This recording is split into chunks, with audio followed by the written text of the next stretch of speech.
Assalamualaikum warahmatullahi wabarakatuh. Perkenalkan, nama saya Nuraisa Apriliawati dari kelas MN23G.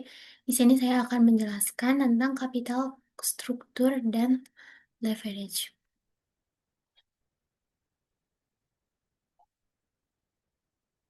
Baik, langsung saja. Setiap perusahaan membutuhkan dana untuk membiayai kegiatan operasional maupun investasi. Dana ini bisa berasal dari modal sendiri atau dari pinjaman. Nah, pilihan sumber dana ini tidak hanya mempengaruhi keuangan perusahaan, tapi juga resiko dan tingkat keuntungan yang bisa dicapai. Karena itulah, kita perlu memahami kapital struktur dan leverage. Kemudian ada struktur modal atau kapital struktur. Kapital struktur adalah komposisi pendanaan perusahaan yang berasal dari utang dan ekuitas. Utang bisa berupa pinjaman jangka panjang maupun jangka pendek, sedangkan ekuitas bisa berasal dari saham biasa, saham preference, maupun laba ditahan. Jadi struktur modal adalah campuran dari dua sumber dana utama ini. Kemudian ada teori kapital struktur.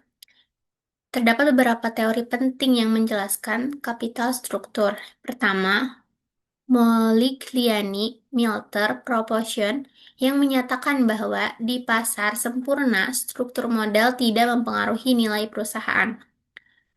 Kedua, trade-off teori yang menekankan pentingnya keseimbangan antara manfaat pajak dari utang dengan biaya kebangkrutan. Kemudian ketiga ada pecking order teori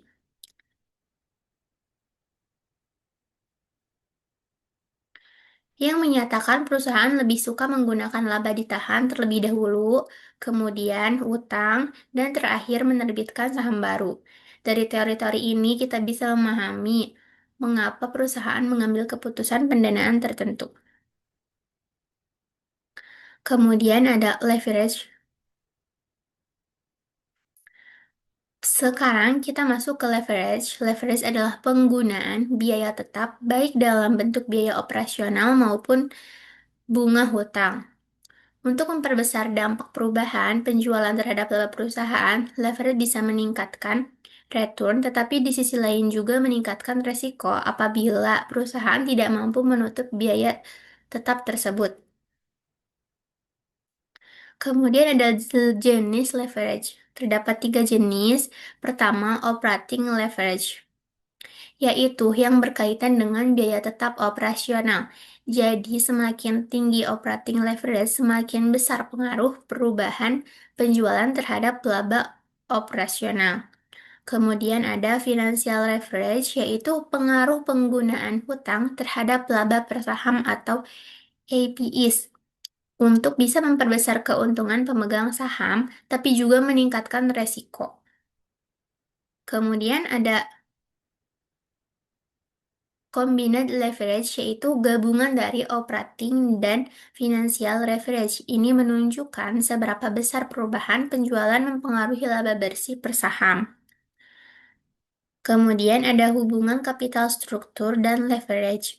Hubungan antara kapital struktur dan leverage sangat erat. Ketika perusahaan menambah porsi utang dalam struktur modalnya, otomatis financial leverage meningkat. Leverage bisa menjadi pertama, pedang bermata dua, bisa meningkatkan return pemegang saham ketika penjualan tinggi, tapi bisa juga memperbesar kerugian ketika penjualan menurun. Oleh karena itu, perusahaan perlu mencari struktur modal yang optimal. Kemudian ada contoh kasus, misalnya ada dua perusahaan. Perusahaan pertama tidak menggunakan hutang sehingga lebih aman karena tidak ada kewajiban bunga, namun return yang diperoleh terbatas.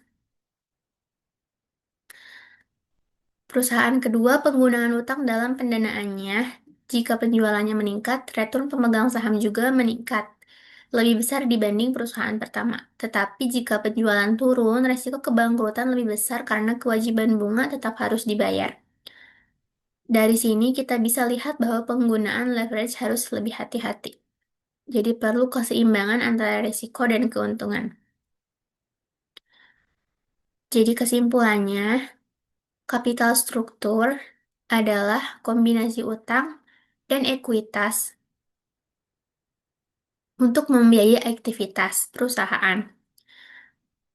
Sementara leverage, penggunaan biaya tetap untuk memperbesar potensi atau keuntungan rugi. Kemudian manajemen harus mencari struktur modal optimal agar nilai perusahaan maksimal, tanpa menanggung resiko yang berlebihan. Sekian yang dapat saya sampaikan. Mohon maaf bila banyak salah. Terima kasih. Wassalamualaikum warahmatullahi wabarakatuh.